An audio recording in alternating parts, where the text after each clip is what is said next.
Madhava Kunja Bihari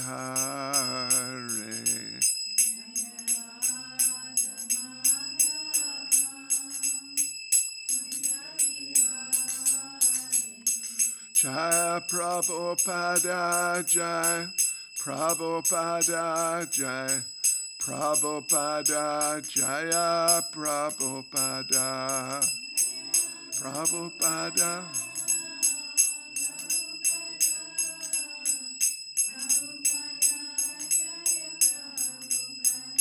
Jaya Prabhupada Jai Prabhupada Jai Prabhupada Jaya Prabhupada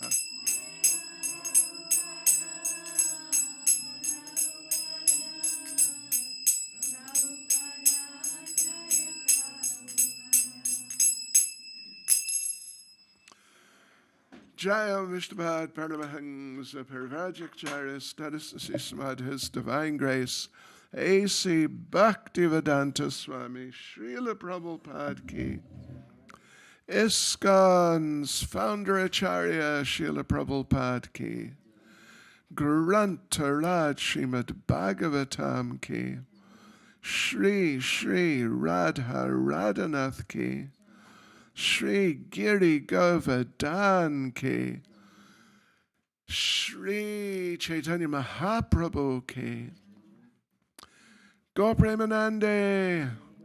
All glories to their Samo devotees. All glories to their Samo devotees. All glories to their Samo devotees. All glories to Sri Guru and Sri Gauranga. All glories to Srila Prabhupada.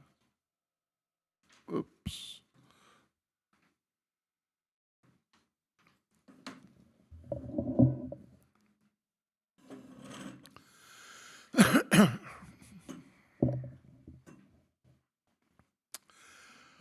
Om Namo Bhagavate Vasudevaya.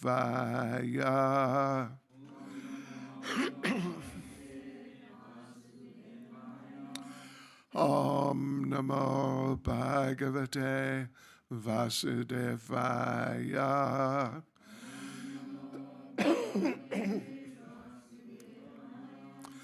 Om Namo Bhagavate Vasudevaya.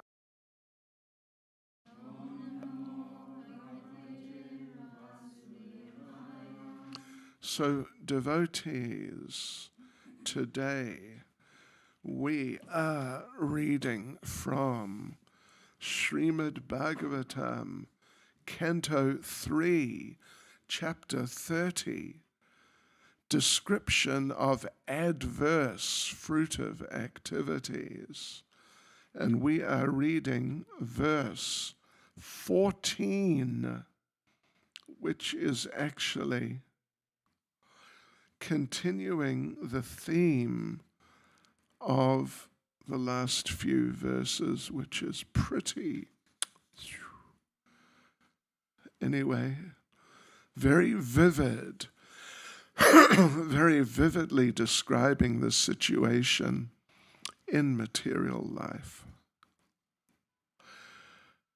Okay, we're ready.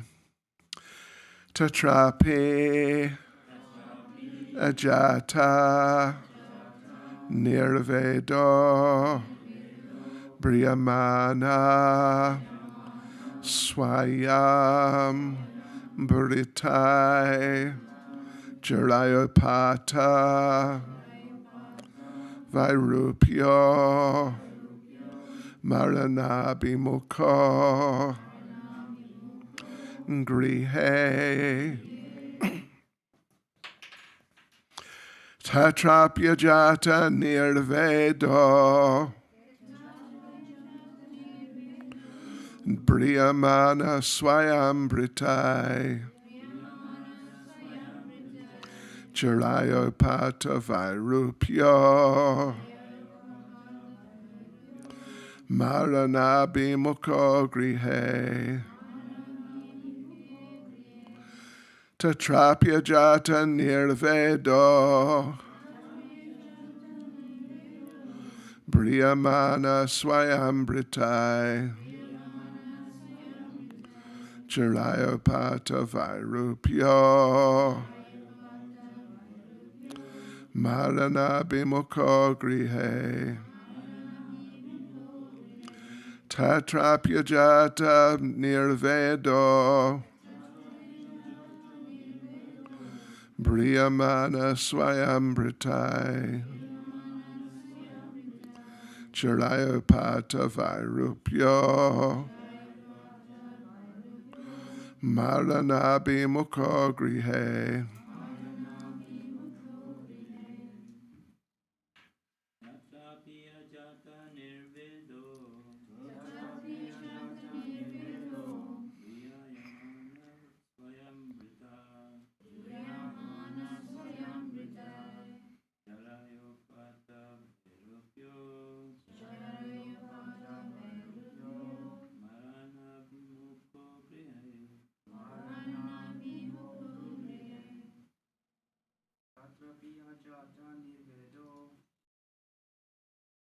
Nirvedo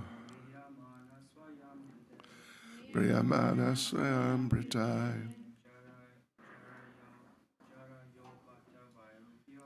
Chirayopyo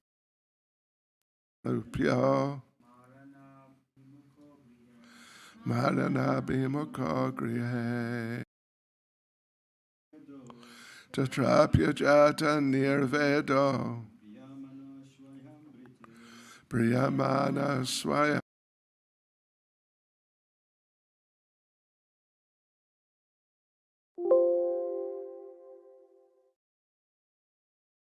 Marana Bimukho Grihe.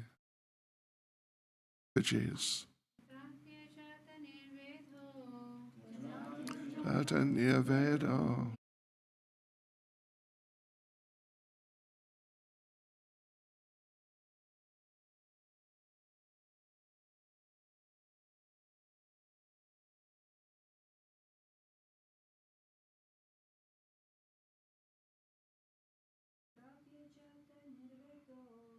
Tatrapyajata Nir Priyamana Swayambritai Jarayapata Vairupyo Marana Bimukho Grihe Tatra there api although ajata not arisen nirveda aversion priyamana being maintained swayam by himself britai by those who were maintained jaraya by old age upata obtained vairupya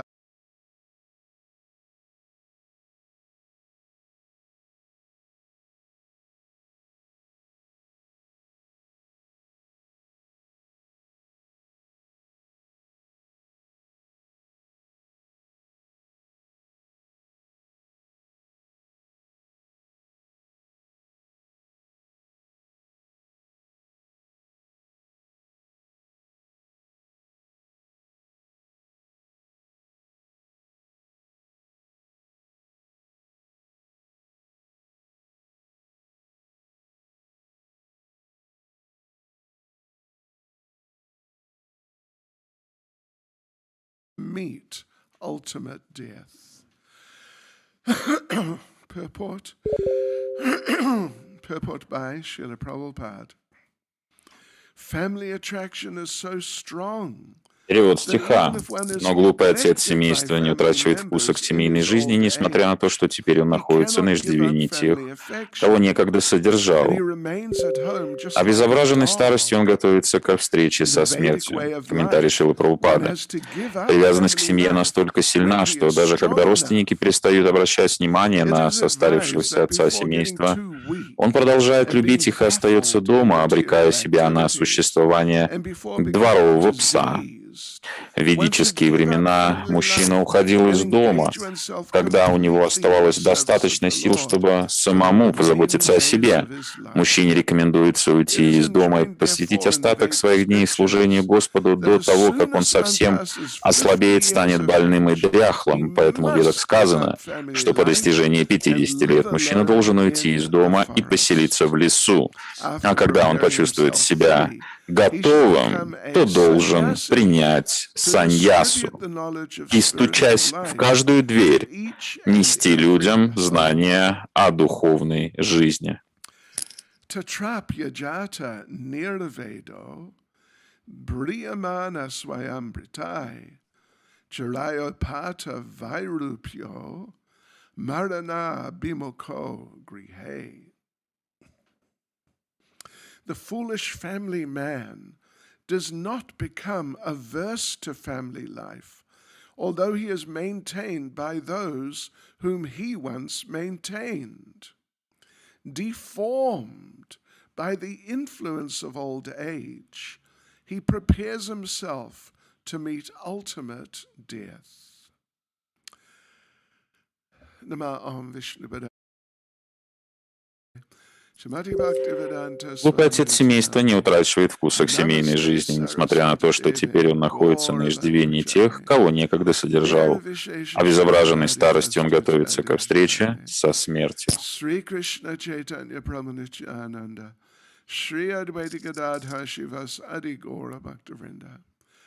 Hare Krishna, Krishna Krishna, Hare Hare.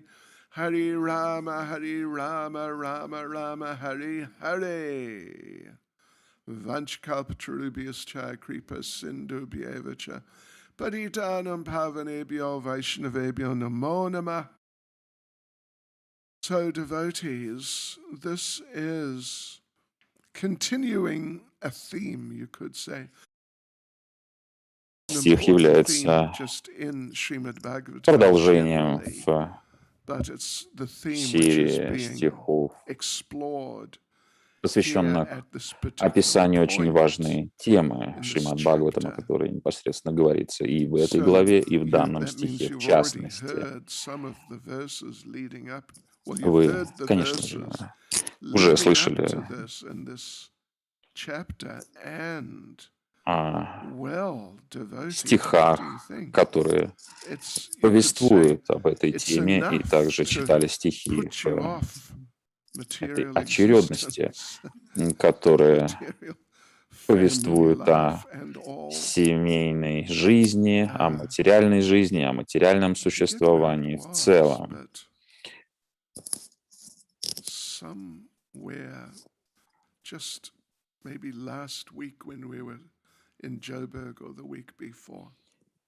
На прошлой неделе, или, может быть, неделю до этого мы были в Йоханнесбурге.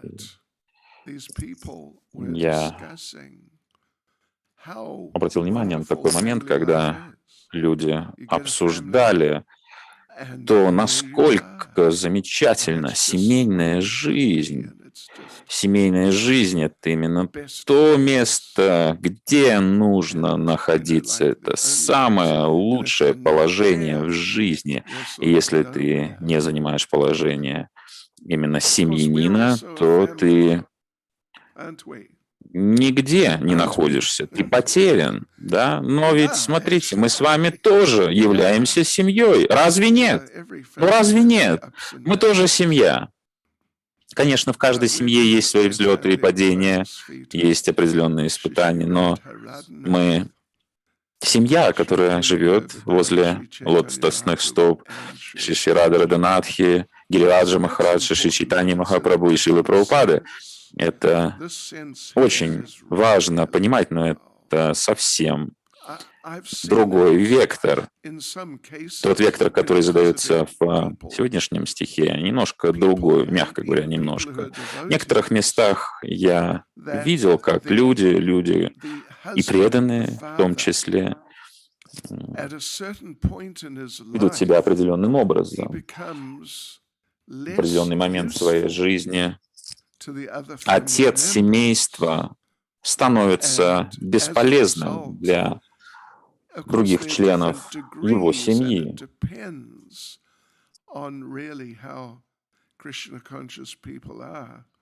But if people aren't very Krishna conscious, then they can really just not just sideline the husband and father, but sort of practically discard him even while he's still living with them.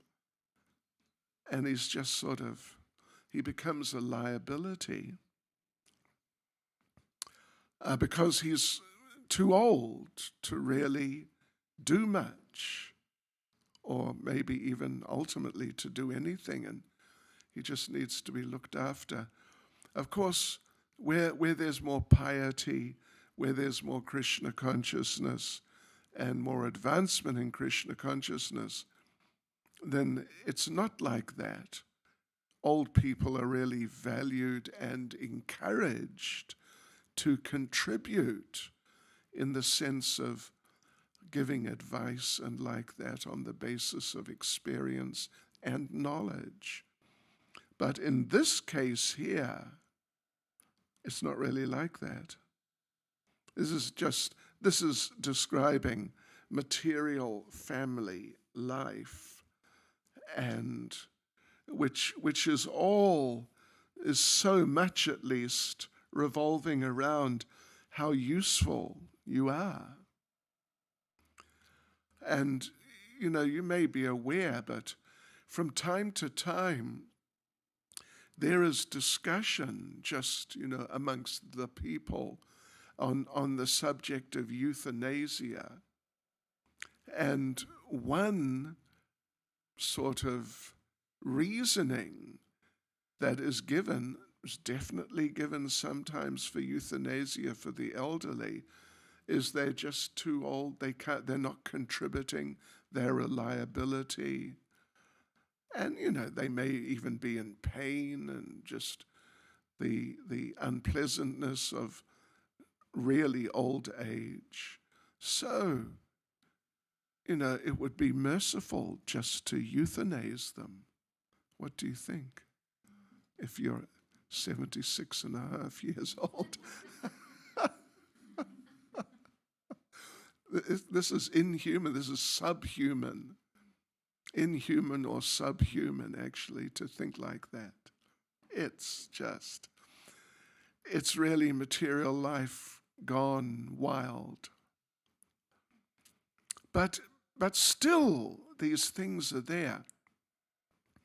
In Krishna consciousness, the idea is that when a person, male or female, particularly male in one sense, but female also, when they reach that point in their lives where they really are old and not physically able to do much, but they can do something very valuable, and that is give knowledge based on their experience and their years of learning in Krishna consciousness. Hopefully there have been years of learning and not just, Krishna conscious workaholism. Hopefully there's real learning going on also. And what a contribution such elderly devotees can make.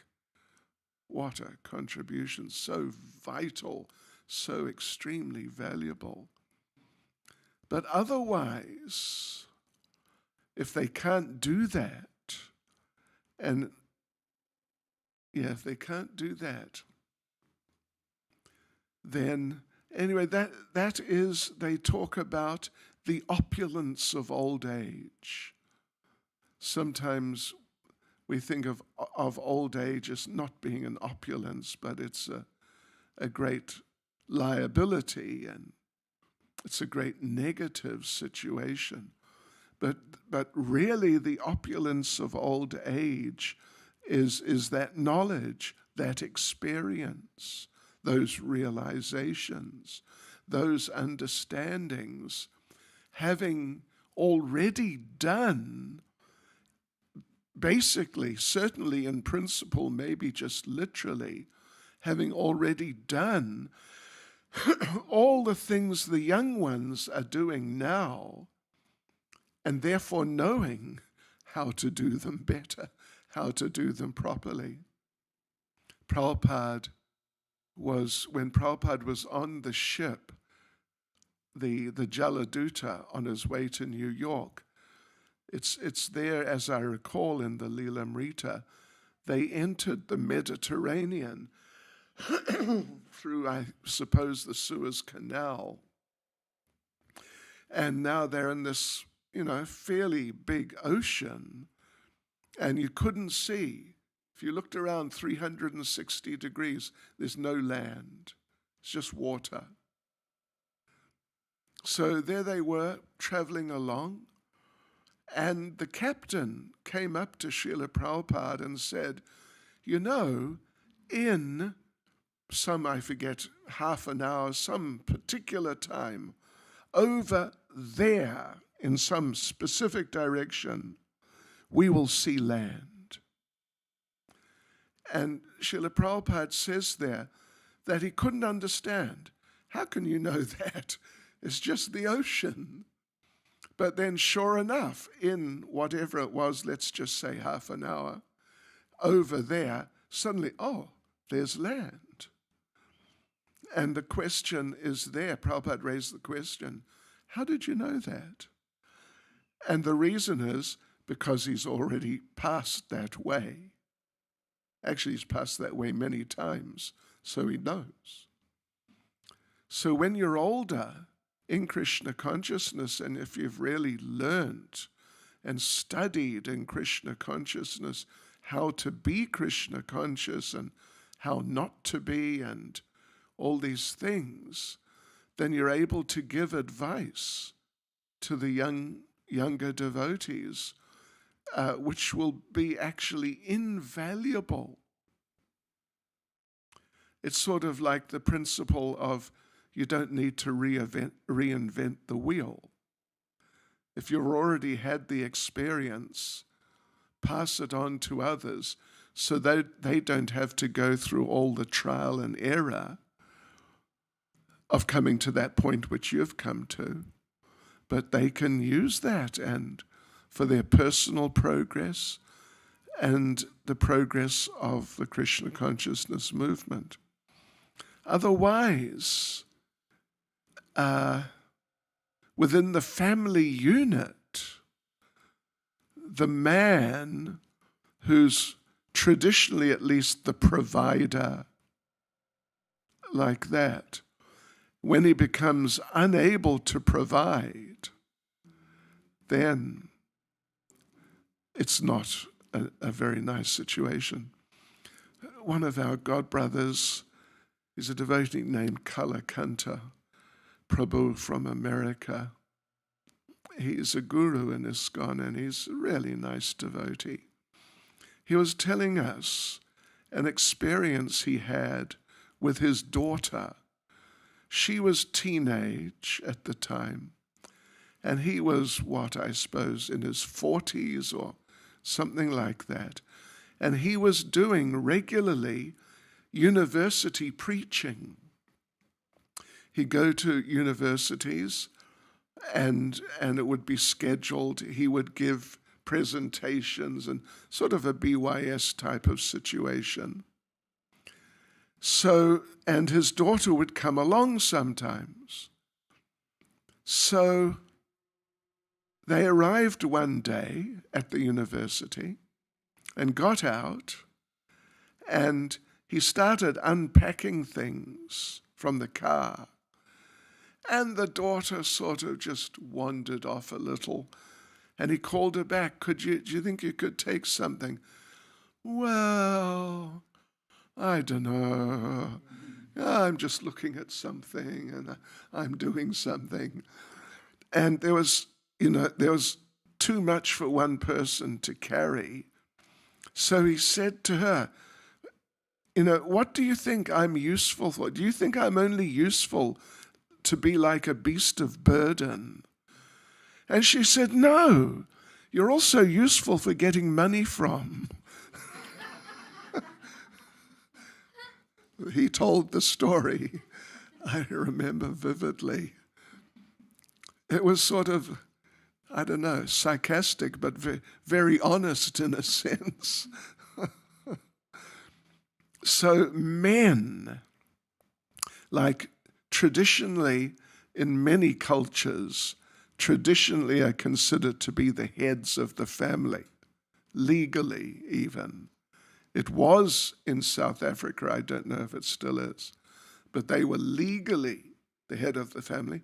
In Russia, they're legally the head of the family. Every husband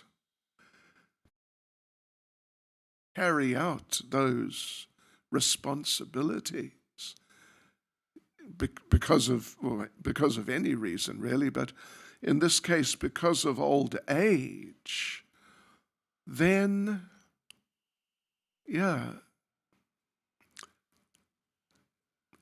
you become a major liability. And then ideas like this of euthanasia, they actually come up. Or in some cultures, cannibal cultures, at a certain age, the grandparents get eaten. Actually, this is a fact.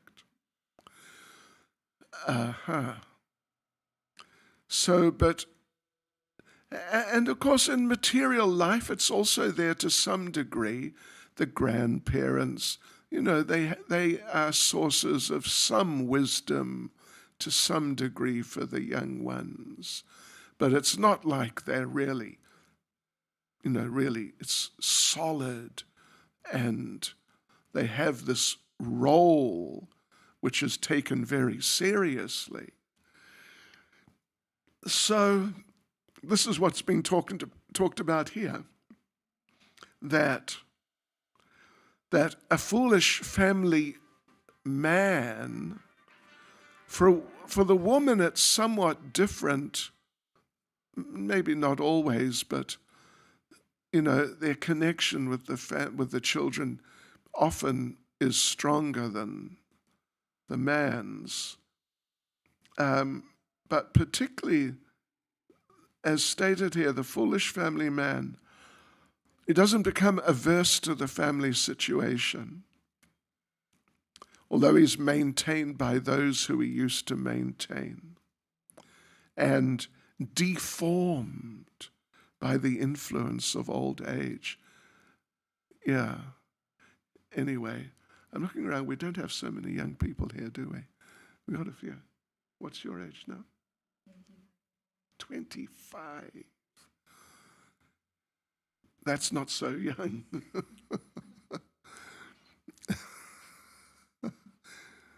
Right. Deformed by the influence of old age. I mean, it's one thing to become like physically really deformed, actually. Like, you get in Vrindavan, you get these just these old people, like really old, and they become actually deformed. You see them, their back folds over. You see them, and they're walking, in a hunchbacked way. It's not that uncommon. They're actually deformed by old age. But you can also take it in the sense that, like, if you're so old, or if your body has reached that point where when you have to stand up from sitting down, you have to really think about how you're going to do it. And, it's a bit of a struggle to do it. You're deformed by old age. Yeah, effectively. And the verse says, and I really noted this when I read the the translation the first time, he prepares himself to meet ultimate death. This particular one, this particular person, does not really prepare himself. He's just waiting for it to come. And he's not preparing himself in the Krishna conscious sense. What is the Krishna conscious sense? Well, as Srila Prabhupada points out here, in the purport as he has done in many places, that as soon as you pass 50 years of age, at least the man must give up family life and live alone in the forest. And after preparing himself like that, become a sannyasi to preach, to distribute the knowledge of spiritual life. So I will not ask anyone how old they are, but you understand what I just read. So there you go. That's up for you, up to you to accept it. Of course, live alone in the forest. In our sense, we could take it, get your own room in the Radharadhanath temple. and then prepare yourself. What is that preparing? Really study Shastra and practice giving the message of Shastra. This is the preparation. And live that sort of lifestyle of being independent of a family situation and preparing. Prabhupada says, after preparing himself fully means, you must have Bhakti Shastra, Bhakti Vaibhava. You should get Bhakti Vaibhava. Good idea to get Bhakti Vedanta. We haven't got to Bhakti Sarvabhauma yet, I think, but, really get into these things, understanding that this is actually your prime duty at this stage of life, because it's true. And then old age, the frailty and the physical, all the shortcomings of old age, they're no longer really detrimental things, but one becomes inspired, really inspired in one's old age to live as a what would you say, a munificent senior, something like that. With with the underlying attitude that I want to help. I want to help those who haven't been through what I've been through. Then your old age is an opulence, and it's a great asset. It's a great asset for which intelligent people will appreciate you, really appreciate you and take you very seriously, and will approach you for guidance and help like that. And you'll be able to give them guidance so they'll come away from you feeling benefited. This is Krishna consciousness, actually. This is particularly Krishna consciousness in old age. And Prabhupada says here that you're the materialistic elderly man remains at home just like a dog. Do you remember? Let me see if I can locate it. The chapter, yeah. Do you remember what chapter that is? It's the first canto, right? Let's just read. Give us one moment. Oops. Vidura with Dhritarashtra. It's really heavy. But it's really good because it's illustrating, it's a practical example of what we are reading right now in Srimad Bhagavatam. It's the practical demonstration, and it's really good. Why are you escaping? Anyway, it's all right. It's okay. Is it it's Dhritarashtra quits home, isn't it? Yeah. 13th chapter.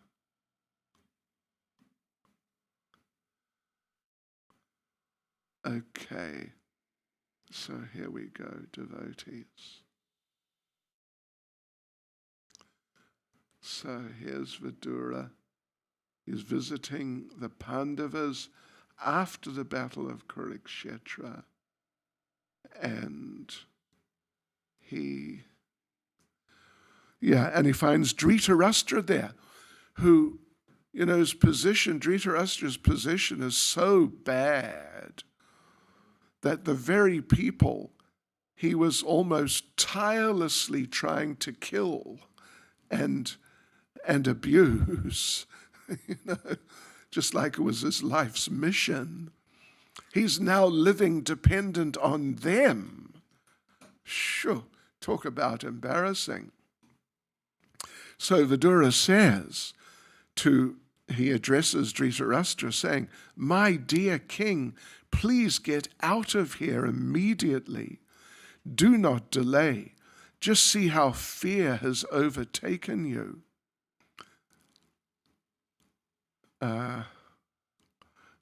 Okay.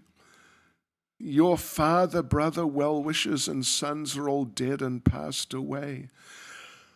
You yourself have expended the major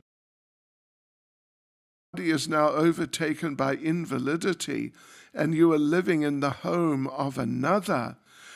You have been blind from your very birth, and recently you've become hard of hearing. Anyone thinking that it might be a good idea to get a hearing aid? The idea occurs to me sometimes. Your memory is disturbed. Your teeth are loose, having just come from not even the dentist, but the dental surgeon yesterday. Your liver is defective, and you're coughing up mucus. Alas, how powerful are the hopes of a living being to continue his life.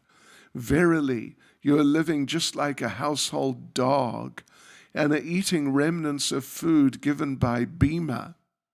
Because Bhima, there was a particular incident in which, with Dhritarashtra's approval, his sons tried to kill Bhima. There's no need to live a degraded life and subsist on the charity of those whom you tried to kill by arson and poisoning. You also insulted one of their wives and usurped their kingdom and wealth.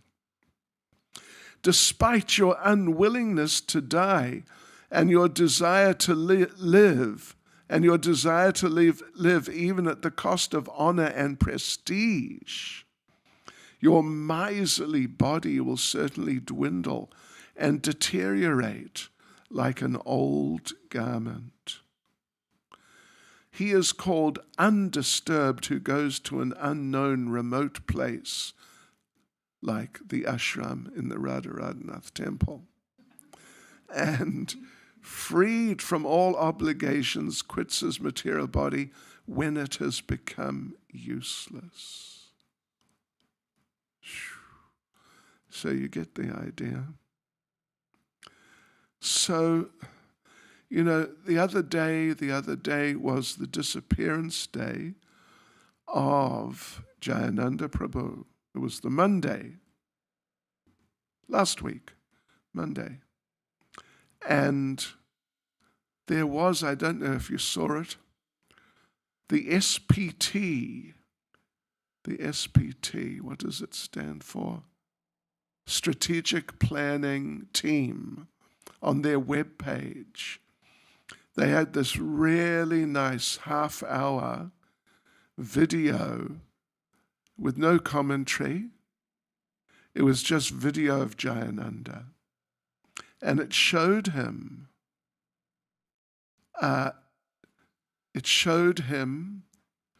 in a wheelchair 4 days before he passed away.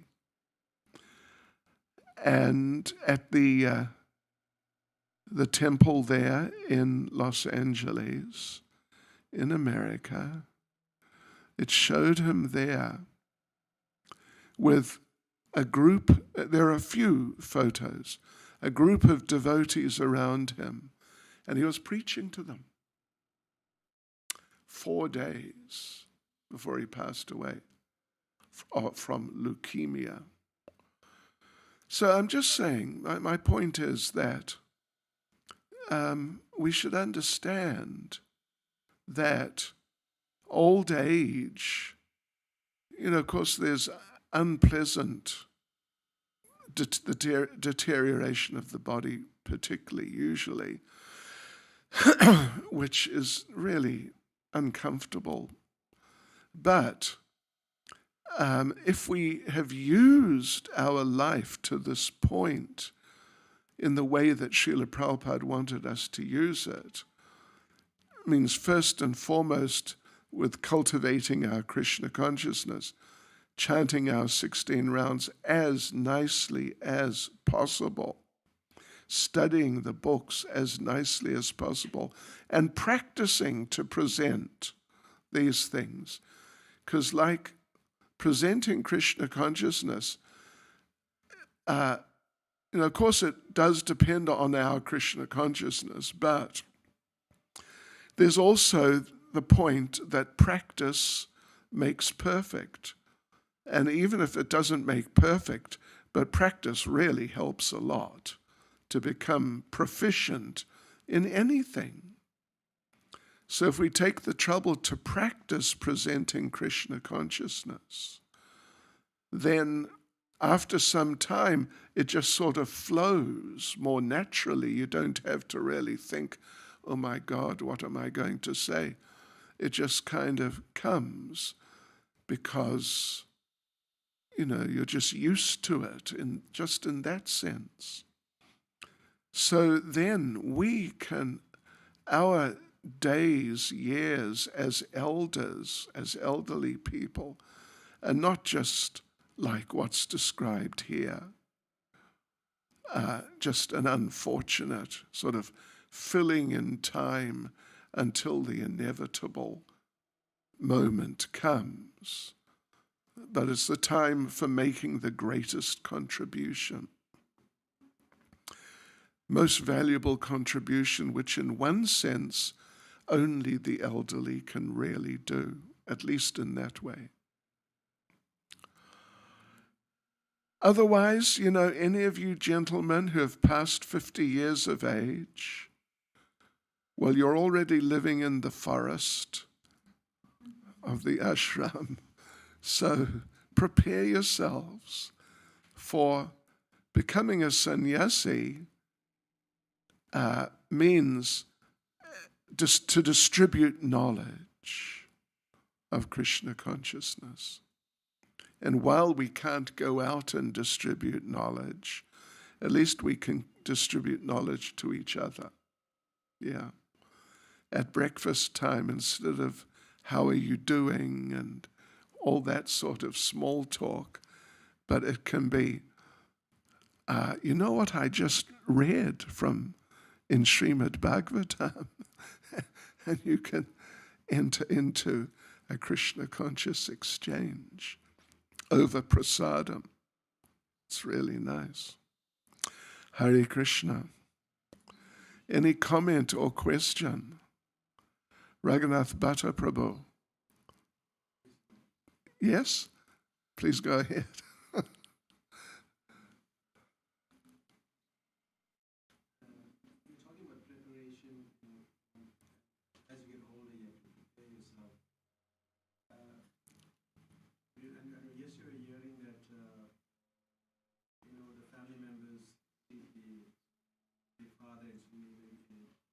not such a good way as he reaches old age.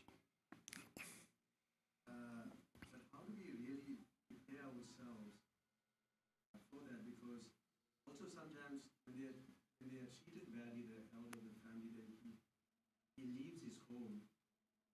And I've also read in the Bhagavatam that it's also glorious when one dies away from home. What are the advantages of a person who's dying away from his family? Well, the advantages, well, if you die away from your family, like if you die in a Krishna conscious situation, well, then it's a Krishna conscious death. But at the very least, like in the case of Dhritarashtra, he was not in an attached situation. He's in a detached situation, or he's being urged to, and he does take it up actually, of leaving to be detached from the family situation, particularly in his case, and in many cases it applies, to particularly avoiding that sort of pathetic type of situation. Yeah. We're just old and helpless, like that. You know, we've had a number of devotees pass away here. We all know. You know, several when you think about it. And they were, devotees would read to them and, you know, assist them to be Krishna conscious. And that's what it's meant to be like, rather than just surrounded by particularly materialistic family members who just won't help and will rather hinder spiritually. So, but that's the point, to get away from just that, particularly the pathetic attached situation, and preferably into a Krishna conscious situation. You know, like if you remember Ajita Devi Dasi, wasn't so long ago. I forget exactly how long, but not very long. She came here because she knew she was dying, and she wanted to die in the company of devotees, and she did. So that's really the idea of getting away, particularly from if you're a devotee, but the family are not going to be supportive, even if they are. I mean, of course, that's better if they are supportive in Krishna consciousness. But even if they are, as Queen Kunti says, you know, she wants to get away from her family members so her attention can flow towards Krishna like the Ganges towards the ocean. And her family members are pure devotees. But still she's feeling like that. It's a principle that to get into particularly at that time, to get into a situation which is as conducive for Krishna consciousness as possible, rather than just sort of materially taking the easy way out. So like that, you know, you are moving in the right direction, or you have moved. And you haven't reached the point, as Prabhupada says here, it is advised that before getting too weak and before being baffled in material activity, just sort of, you know, becoming incapable, and before becoming diseased, one should give up family life and engage oneself completely in the service of the Lord for the remaining days of one's life. That's the idea. The other point you made about euthanasia, Right. the family members may want to get rid of the elder. Does the person who's subjected to euthanasia does he have to come back and fulfill the term that he was meant to live through? Yes, yes. They would definitely have to come back and continue on from wherever they left off. In terms of disruption of the lifespan that person was meant to live. They would have to, in one way or another, carry on and complete that. Yeah, definitely. Yeah. Yes. Right.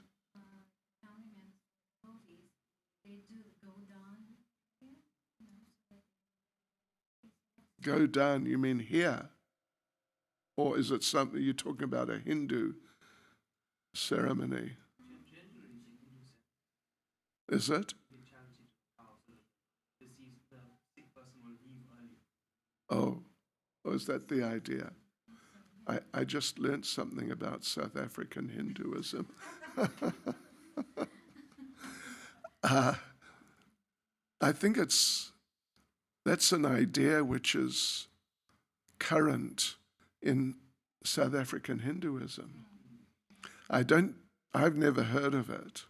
I think there's a philosophy behind it is that when the person leaves by carriage to cow, then he's easily crossed over.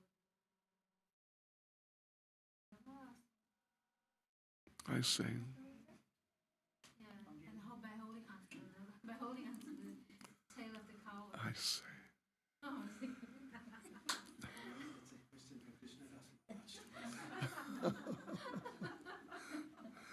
I wouldn't take it very seriously. But to give charity to a cow for a cow is always auspicious, if you're old like that or young or at any time. But I don't, I've never read or heard of that as like, a real Vaishnav practice. actually, the Hindu priests, they do that. And also it's inculcated into Krishna conscious movements as well. I see. They're householders who are trying to make a living through doing ceremonies. No kidding. Because it's better. If it's done in a Krishna conscious way, it's better than them just working in a factory. Even if it's not 100%. But still, we shouldn't mislead the people. That's not right at all. I was just thinking about the old people particularly in Vrindavan, you see. I mean, that I've seen more than anywhere else in India. When particularly the mother or grandmother becomes really old, and if she's, a pious old lady and Vaishnav, then they often just leave them in Vrindavan. Put them in one of the ashrams. There are widows' ashrams there. And that's it, goodbye. Yeah. And it's sort of a form of euthanasia, in a sense. Yeah. Because in those places, it's just not nice at best. But they generally don't get looked after properly and just thrown away by the family. That's not nice. And they don't get fed nicely. We had one time one of these professional cooking companies in Vrindavan. Well, a few times they prepared prasadam for a program, and they make it, in order to keep the cost down, they make it so hot, spicy, So incredibly hot. It's, I would say, beyond the capacity of any human being to eat. If you put that much with that much rice, it's just too hot. You can't manage. And they get served food like that to reduce the cost, make it too hot. Yeah. So it's not nice.